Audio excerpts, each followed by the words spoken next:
السلام علیکم. آج ہم آپ کو لے کے چلتے ہیں ایک ایسے باپ کی کہانی.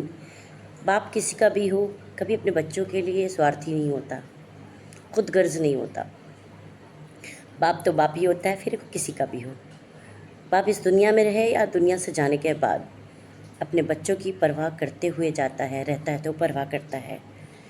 تو باپ ہو یا ماں ہو, ماں کہہ دیتی ہے, چلا دیتی ہے, لیکن باپ وہ ہوتا ہے کہ باپ اگر کسی اپنے بچوں کو غصہ کر کے دکھاتا ہے لیکن اندر کا پیار کبھی ظاہر نہیں کرتا.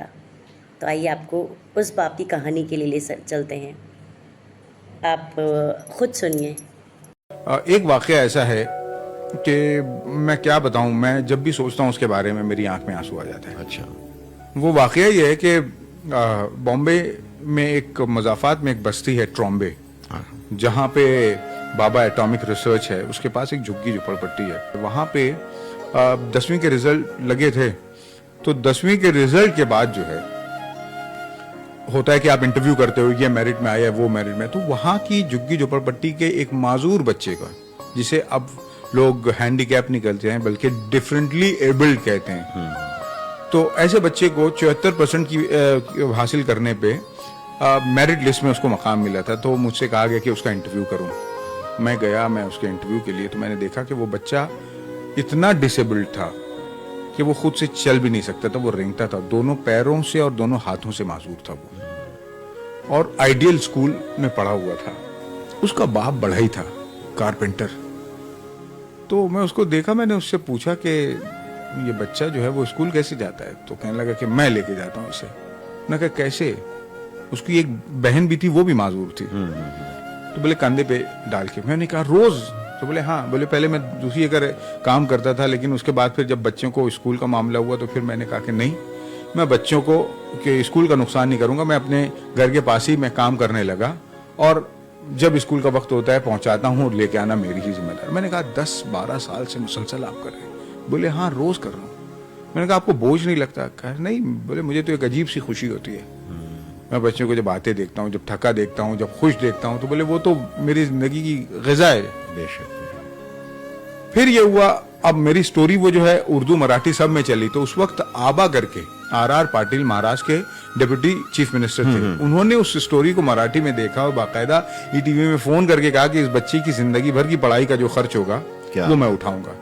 لیکن کہانی یہاں ختم نہیں ہوئی.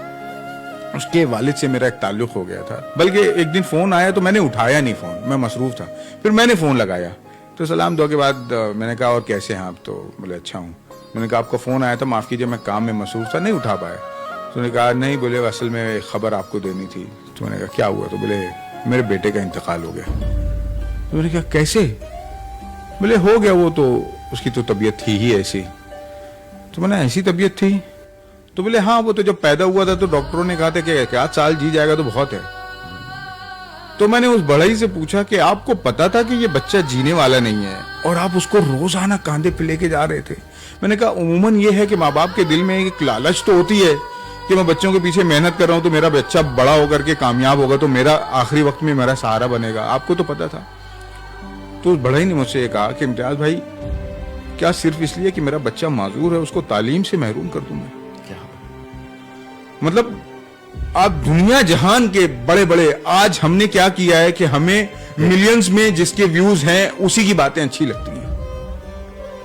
کتنی بکواس بات کر کے وہ مرسیڈیز BMW میں گھوم رہا ہے تو ہمیں لگتا ہے کہ یہی سچا موٹیویشنل اسپیکر ہے. آپ کے آس پاس کہانیاں بکھری ہیں. اس بڑا ہی نے مجھے بتایا کہ تعلیم کا تو یہ مقصد ہے کہ آدمی پڑھے, نوکری, اور دیکھیے نوکری کو تعلیم کی ضرورت ہے, تعلیم کو نوکری کی ضرورت نہیں. سوال ہی نہیں.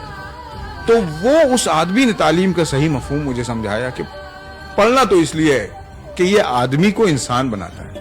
بے شک. اس بڑھئی نے جو ہے وہ واقعی مجھے بتایا کہ بہت بڑی بات تعلیم کیا ہے. کیا بات. تو میں جب بھی اس کے بارے میں سوچتا ہوں مجھے لگتا ہے کہ شاید ہم لوگوں نے, اب دیکھیے نا وہ اتنا معذور بچہ ہے, اس کو باپ روز آنا لے کے جا رہا ہے. آدمی محنت کرتا ہے تو اس کے سلے کی تمنا کے لیے کرتا ہے, اور باپ کو پتا ہے کہ کچھ ہی دن کا مہمان, کچھ ہی دن کا مہمان ہے. اور میں یقین کے ساتھ کہتا ہوں کہ یہ ہر ماں باپ کے لیے سیکھ ہے. اچھا کس سے آپ توقع کر رہے ہیں؟ اب مجھے یقین ہے کہ ان کو جو اجر ملنا ہے وہ وہاں تو یقیناً ان کو بہترین اجر ملے گا. بے شک.